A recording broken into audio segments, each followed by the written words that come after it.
Hey guys, my name is Steve. Welcome back to Wilmer Woodworks. This is the second video in our LightBurn 101 series. The last video in the series, we talked about every item in the file menu, what they did, how to use them, and things like that. I know it's not the most exciting things, but trust me, once you're going through these menus, if you have questions and you can go back to that video, you'll be thanking me. So in this video, episode 2, we're going to be just talking about the edit menu and all the drop downs and all the options that are in that menu. And we'll continue on through every single drop down and then every sub menu, the workspace, the tools, the settings, and all of that in due time. So we'll be able to build this library so everyone can reference and learn as they go.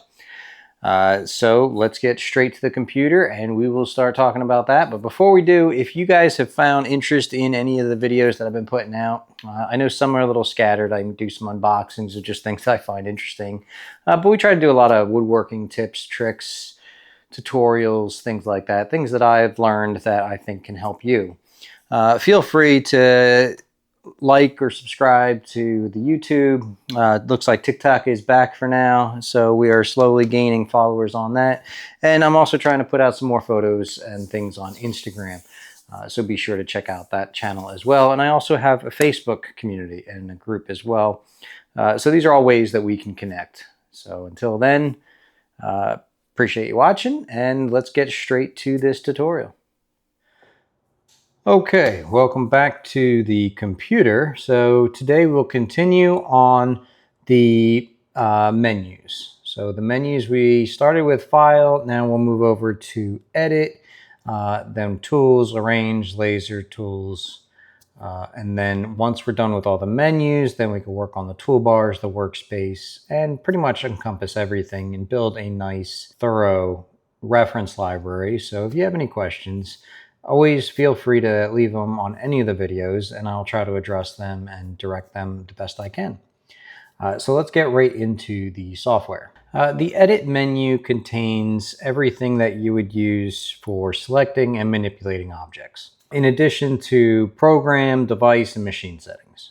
Undo and redo allow you to reapply any adjustments that you may have made to your objects, basically allowing you to backtrack. Undo and redo are basically unlimited as long as you don't close the software. So if you made 50 changes to an object when you opened it, you can undo all 50 changes all the way back to the beginning. However, if you close the program and save where you were, when you reopen, there will be no undo or redo options available to you.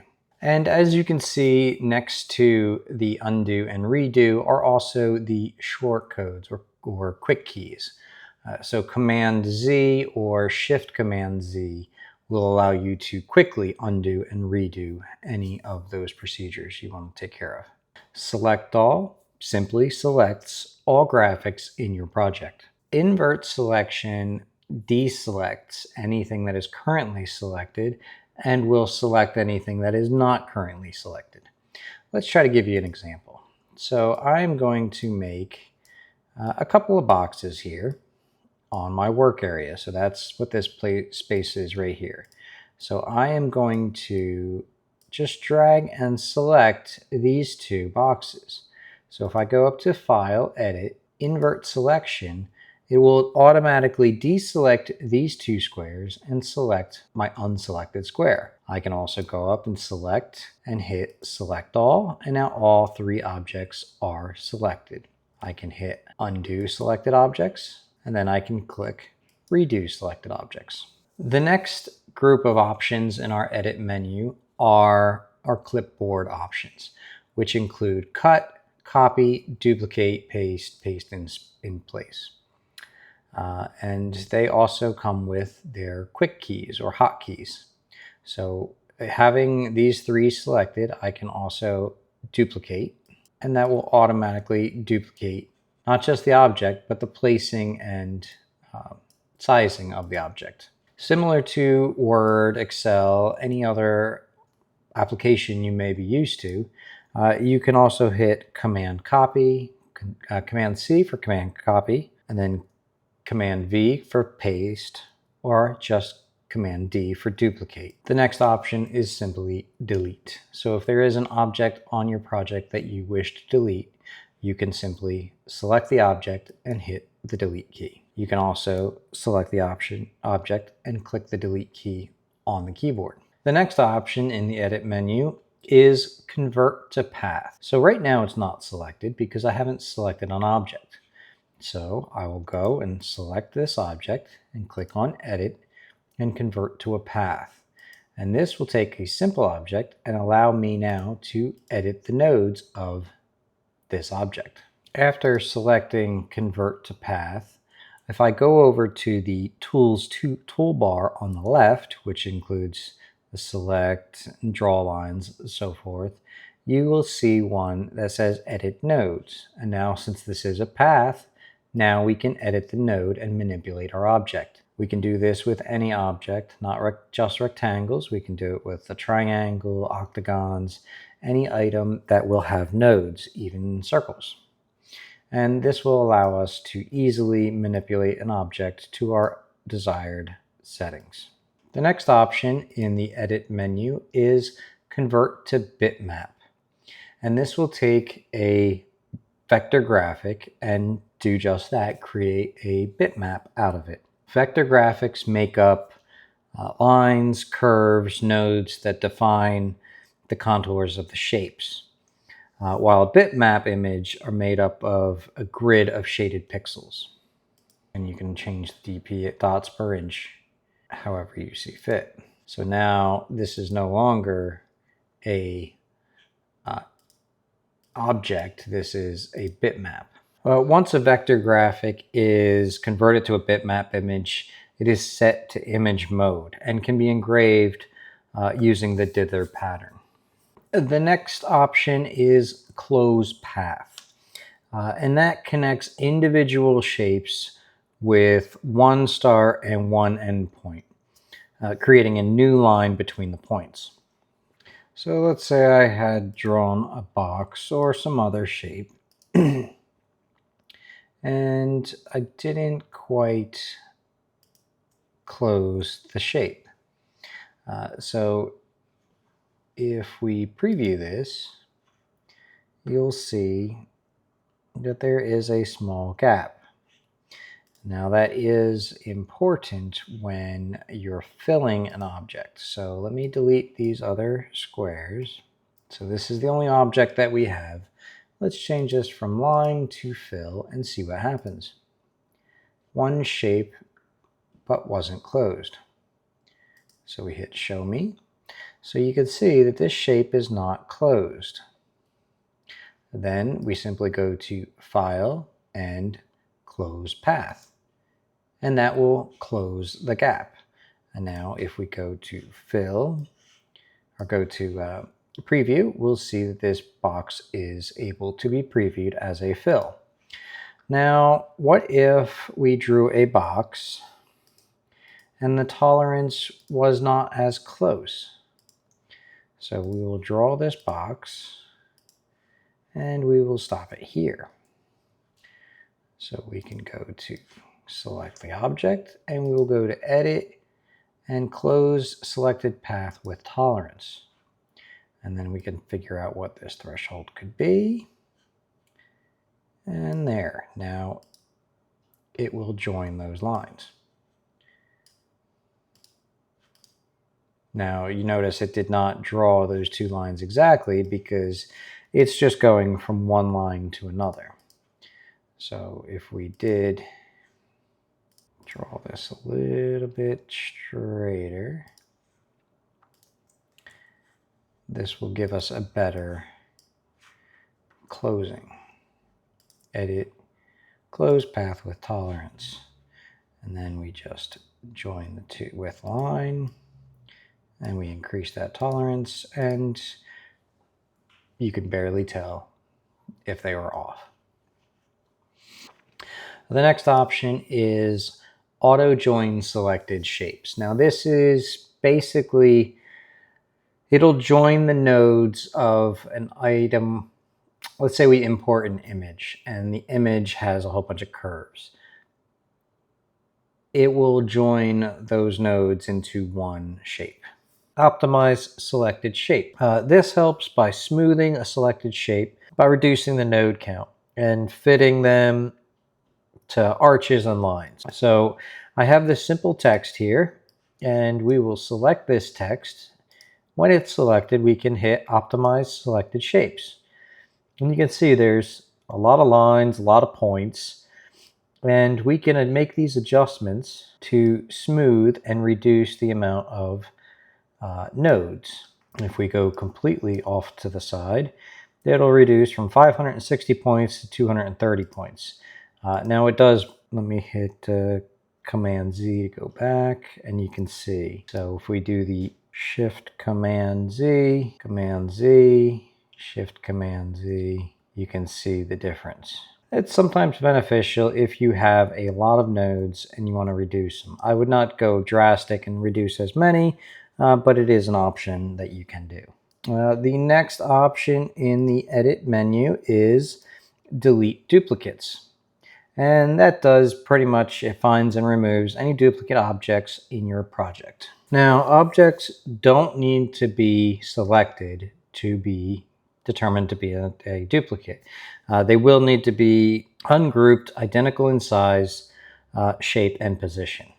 So if let's put some Control Copy, Control V, V, V, V, V, V, V, V, V, V, and then we'll do D, D, D. Now we've got a lot of circles here. And if we just go to Edit, Delete Duplicates, 7 duplicates were found. Would you like to delete them? Well, yes, I do. And now we only have objects that are not duplicated. So there's now going to be a chance of running the laser twice in the same spot. Unless we decide to change that and do that in the options. The next group in the Edit tool menu bar is the Select Open Shapes, which we don't have right now, but let's see, we can make an open shape. If we go to the Draw tool, and again, I will just draw a square and not finish it. So now, let's say this was much smaller. And let's say we had a few of these scattered around. We could go to Edit, Select Open Shapes, and that will select any shape that is not a complete object or closed object. And in that case, then we could go to our Edit, and we could do the Close Selected Shapes with Tolerance, and now they are closed. Select Open Shapes Set to Fill. And let's see, so if we go back, now we can change this from line to fill, and we'll change this one to line. So if we go to, now we have 2 objects, they're the exact same object, but we only want to select the one that is set to an option of fill and not line. That'll help us identify any of those objects. Now this, when you're looking at the workspace that has as few objects as this, it's easy to identify. But if you have a very intricate design with many objects, it will be very hard for you to find those. So these simple ways of selecting the objects quickly will make your workflow go very quickly. Select all objects in current cut layer. So if you look at the left, or excuse me, if you look at the right here, you'll see these are our cut layers. And right now I only have 2. So I have 00 and 02, or C00 and C02. But it will help you select everything that is on that specific cut layer. And it really does save time if you wanted to make any sort of adjustments, or if items are overlapping. So if you go to Edit, select shapes in current cut layer. It will select everything on layer 2, and then I could easily move that around as however I want.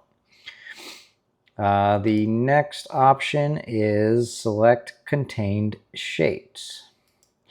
Now that option is used for the next option up is select shape smaller than selected, and that does pretty much exactly as it sounds. If you have a very small object, let's say we'll go for this circle here, we can go to select shapes smaller than. Don't know why you would really need that, but you can do that if you see fit. The next group of options is our image options. The 3 commands under Edit Image Options are Refresh Image, Replace Image, and Replace Image to Fit. These provide ways to refresh or replace images in your project. This is most often useful if you've edited an image in a different editing software and you want to reload or replace the image currently open in LightBurn. So if you have one size of an image, so let's say that you had an image and it had some text in it or something, and you imported this image and then you adjusted it. This will help you refresh the options based off of the original file, not the file that you imported, or it's the same file. I don't know, make sense of that. The next option is device settings. Now this is the device settings for your laser. That is your device. Your device is your laser. And this will hold any of the settings that you have set up for that specific laser. Now I don't know how many lasers I have loaded on here right now. But it will help you with your work size, where your origin is, some of the settings, enable laser fire button when framing. I always like to have this set. This is not set by default, so it is a good idea to go in here and change this to, let's say, 0.01%. So when you do hit that frame button, it will fire the laser, but it will not be strong enough to mar or mark any of your project, but it helps with aligning of your work. A lot of these other options, really, we're not going to get into. This is more advanced, and we'll cover that in a later tutorial. The next option is machine settings, and again, this is more of an advanced feature. This allows you to edit the firmware of your laser if they have specific firmware installed on them. I don't dabble with that, so we're not going to cover that right now. Well, maybe in a later episode. The next options that I have on my edit menu are autofill, start dictation, and emoji and symbols. I don't know that that's available on all LightBurn editions, but I don't use them that often. I mean, it's got contacts and passwords, but these are not settings that I ever use. So I know it's not that exciting. Hopefully some of the examples that I showed help you learn better on how to use the selection tools and the editing tools. We will go into more detail on the toolbars and the cut layers, menu bars. But for now, hopefully that gives you a little bit of a firmer grasp on the edit menu. Until next time, my name is Steve. If you have any questions at all about LightBurn, I will do my best to answer them in the comments below. And I will put the first episode over here, and eventually we'll have a second episode, third episode somewhere, because this is the second episode. But until next time, my name is Steve. I appreciate you watching, and until next time, take care.